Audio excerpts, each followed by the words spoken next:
After the bombings in Boston, the role of intelligence in fighting terrorism has been in the focus. President Obama has weighed in on this subject. Hello, this is Faz Rahman, and you're watching Cafe DC. Congressman Dutch Ruppersberger is the ranking member on intelligence in Congress. We recently talked to him about intelligence and other important issues. Let's take a listen.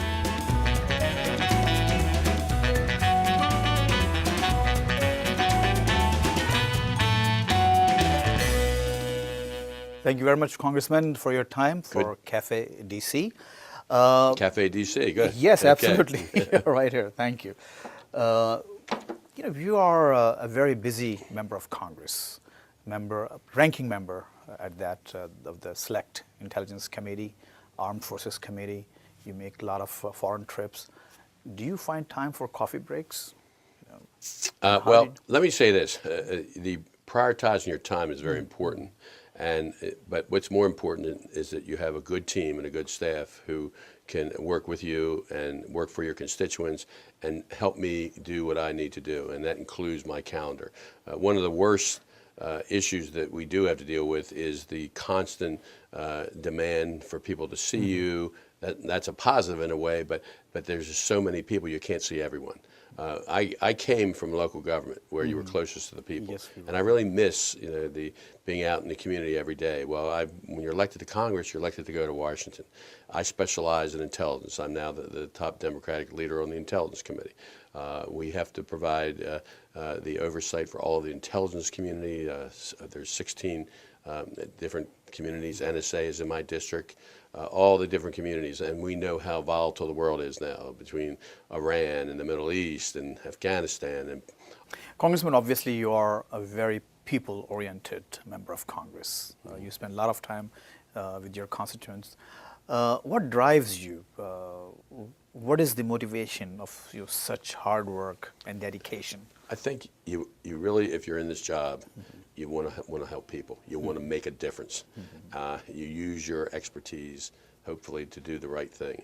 I've been lucky that I have been able to move up in leadership, and now that I'm in leadership in the Intelligence Committee, National Security, this is something that I used to do as a former investigative prosecutor years ago. But again, it goes back to the people that are working with you, and our job in Congress is to provide oversight. But I have a unique story how I got into politics. Please. I was an investigative prosecutor coming home from work in a police car, and I was in a very serious accident. I was taken to Maryland Shock Trauma, which is considered to be the top trauma system in the world. Or I wouldn't be, if I weren't for Shock Trauma being in Maryland, I wouldn't be here now talking to you. When I got to shock trauma, I had all sorts of broken bones. I had serious head injuries that they told my wife I probably wouldn't make it through the night because of the brain swelling. But I have asthma, and I was on prednisone before the accident, so my brain didn't swell. So a negative into a positive. And I've always believed in life that you learn from your negatives and you move forward. So after I had 47 pints of blood, I had all sorts of problems. I was in Maryland Shock Trauma for about a month. I was on respirators and that type thing.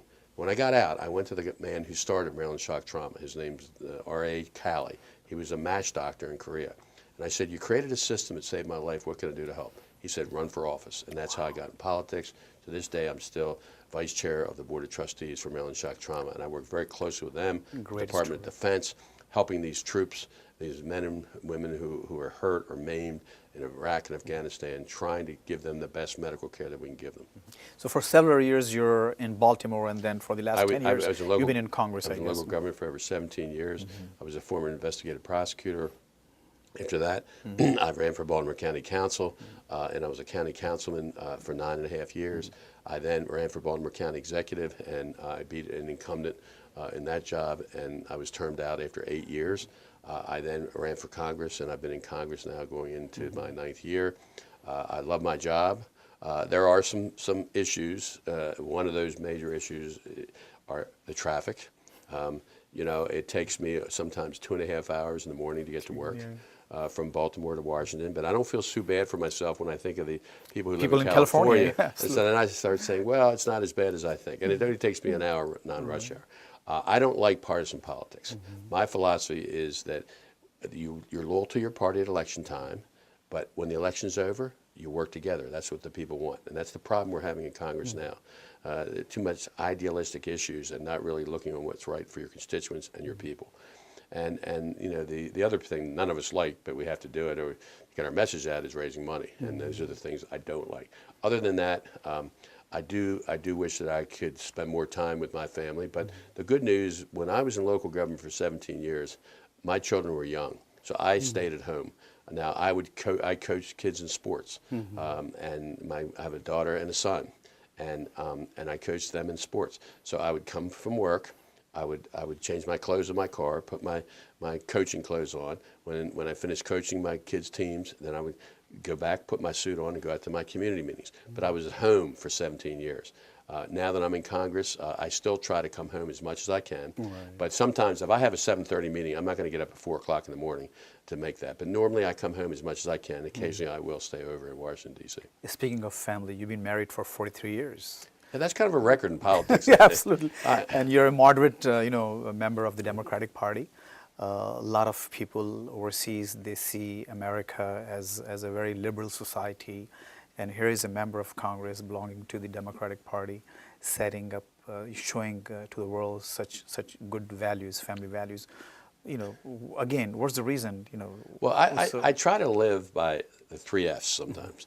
Okay. Faith, family, and friends, and also the golden rule. You know, do unto others as you've had them do unto you. Faith, family, and friends. The 3 F's: faith, family, and friends, and the golden rule.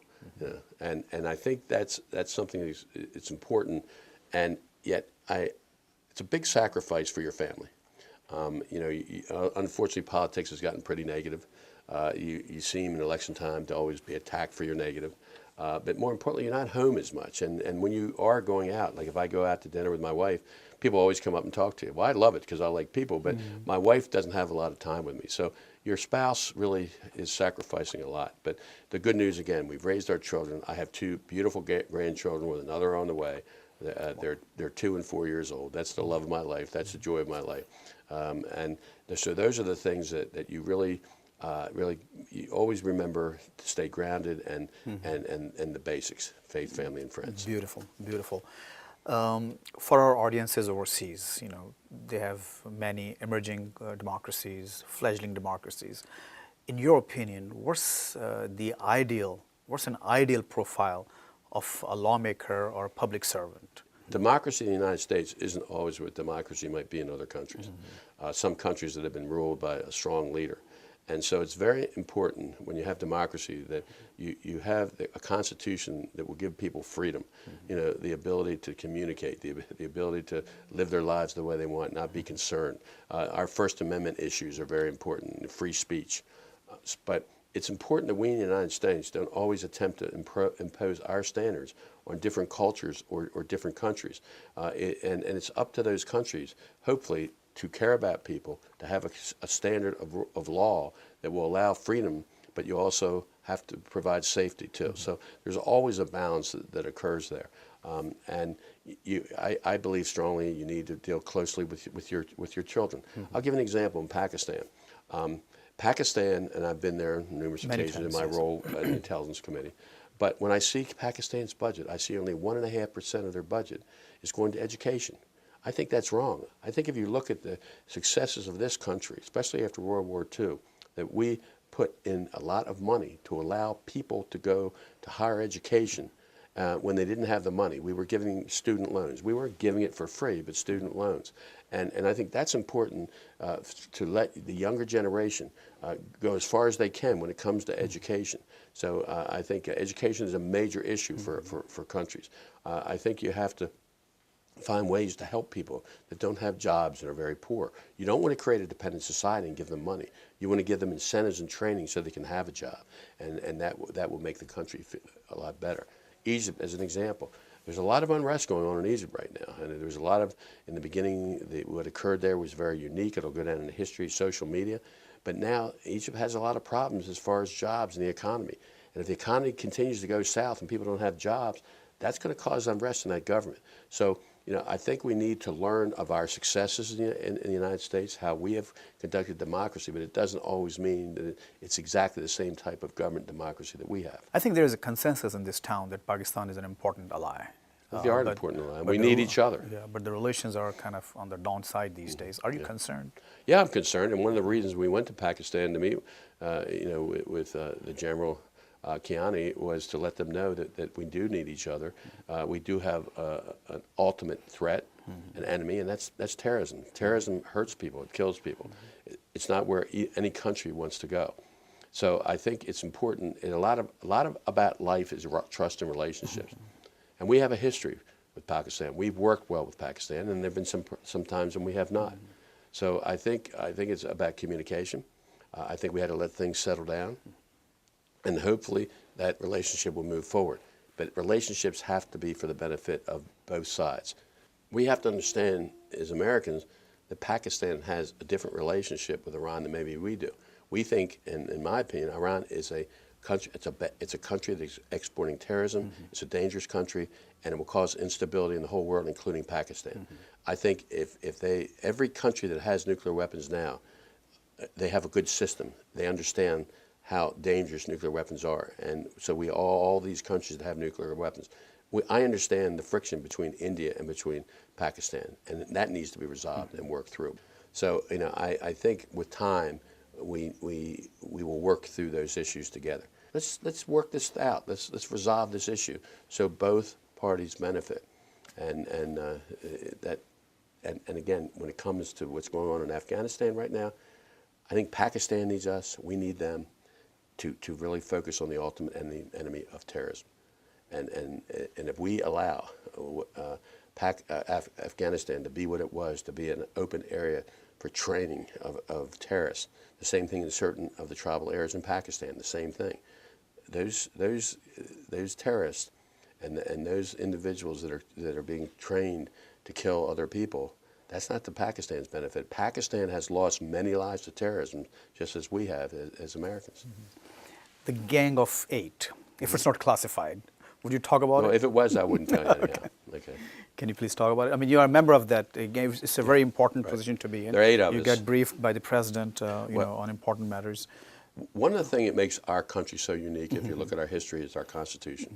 And that's the checks and balances between the administration and the president, between the judiciary, and between Congress. So we have that checks and balances. If you have just all the power in the administration, then you have kind of a military state. Right.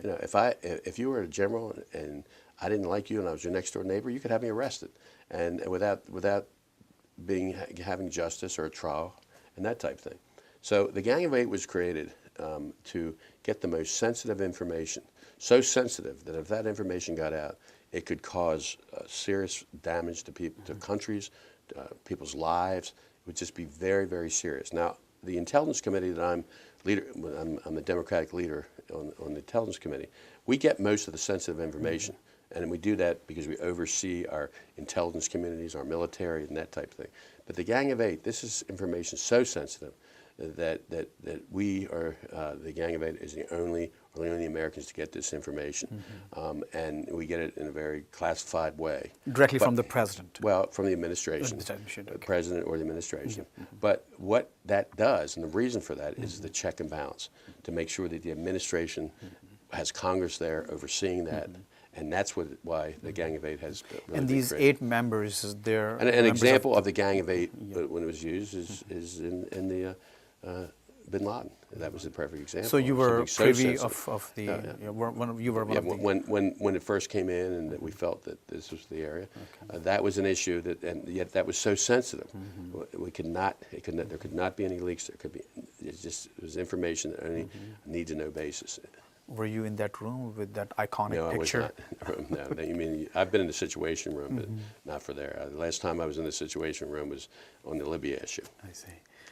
Which, by the way, if you look at what happened with Libya, the United States cannot continue to be the sheriff of the whole world. I said in the beginning of this interview, it's extremely important that we have the world come and stand up against terrorists, against Iran getting a nuclear bomb, against North Korea having the ability to fire and kill other people. Iran exporting terrorism, giving weapons to Hezbollah and to other groups such as this. So I think the formula that was used in Libya, we didn't put boots on the ground. We have unique resources no other country has, but it was NATO, it was the Arab League all coming together. And at least for the initial stage, it was very successful. Now, the real test, just like in Egypt and other countries, is once that leadership is gone, they need to develop a government, they need to develop a leadership so they can have a functional government that'll do what's best for the people who live in those countries. You're very big on cybersecurity. What do you think of the cybersecurity, globally speaking? And there are also rumors outside this country as well as in this country that there are efforts to bring down the current internet and prop a different system altogether. Is it something that you can shed some light on? First thing you talked about bipartisan. Chairman Rogers and I probably have the most bipartisan committee on the Hill. What's at stake in what we do is so serious, you can't have partisan politics. So we try to work together, Democrats, Republicans, not just Chairman Rogers and I, but our entire committee. Now, cyber is one of the biggest threats we have in the whole world. The internet was very positive, but because of that, like anything else, it's been used to attack, it's been used to steal information, and it could be dangerous. When Russia attacked Georgia, they cyber attacked and they shut down the communication system. And that can be done. People just don't realize how serious cyber attacks are. There are certain countries right now that are cyber attacking the United States. Our Pentagon is getting billions of dollars of information, of secret information, classified information from our defense systems and our space program by cyber attacking. So we need to create a system that will clearly allow governments to protect their citizens, their businesses from these attacks. And yet it's very sensitive because you also have to make sure when you come to the internet that we protect people's civil liberties. So Chairman Rogers and I have put together a bill. It's very small. It's a record, I think, in Congress. I think it's only 13 pages. And our bill basically allows the information. NSA is one of the best in what they do in the world in cyber and understanding where their attacks are coming from and how to deal with the attacks. But NSA is more of a quasi-military agency, so their information needs to get to the private sector. And so what our bill does, it really allows the NSA to be able to give information to the providers who really are controlling the internet or have the customers, AT&T, Verizon, Quest, those groups. And then they have businesses that they provide the whole internet to, or they have individuals. They have millions of people. So they need to get the information and what we call the secret sauce to be able to act upon that to stop these cyber attacks coming. And if we don't do something from a defense point of view, I mean, there could be a catastrophic attack. I mean, a bank system, Bank of America. Just think about a major bank being attacked and money being taken out and what people's confidence would be in the banking system. Almost anything you do with a computer. Our space programs, I mean, if you have our electrical grid system is run by computers, you could really cyber attack it and shut it down. Our air traffic control, just think shutting down or attacking the cyber system or the computer system at JFK Airport in New York. Just think of that. These things can happen. And terrorists, they know they're never going to win the whole war, but they want to win battles and can disrupt. Now, I know other countries are attacking us on a regular basis, but these countries are really attacking to get information and to get data and that type of thing and to get intelligence about us and what we're doing. But really, they're not going to be trying to shut us down. They're not going to war. But I'm worried about the Al-Qaeda type groups, Iran, these type of countries that basically would hire a brilliant hacker that would come in and try to attack. So we need to do a lot more in cyber, in our cyber attacks. The country really does not know a lot about this. And there are only a few of us here in the Hill that are really trying to focus and to protect our citizens from cyber attacks. Anything about bringing down this current internet and then maybe building something entirely new? Is it something it's been said that probably the only way that you can really bring safety and defense is just to start it over. That's impossible. It's not going to happen. I think we have to work within the existing system. And if the United States just does it, that's not, the internet is global. So we have to work with other countries, just like I say that we need to work with other countries to stop these nations that want to kill us and kill other people. So, it's a matter of working together with the world and developing cyber systems to protect their citizens also. This concludes our show for this week. Please don't forget to send your feedback and comments at cd@voanews.com. This is your host Faiz Rahman, and thank you for watching.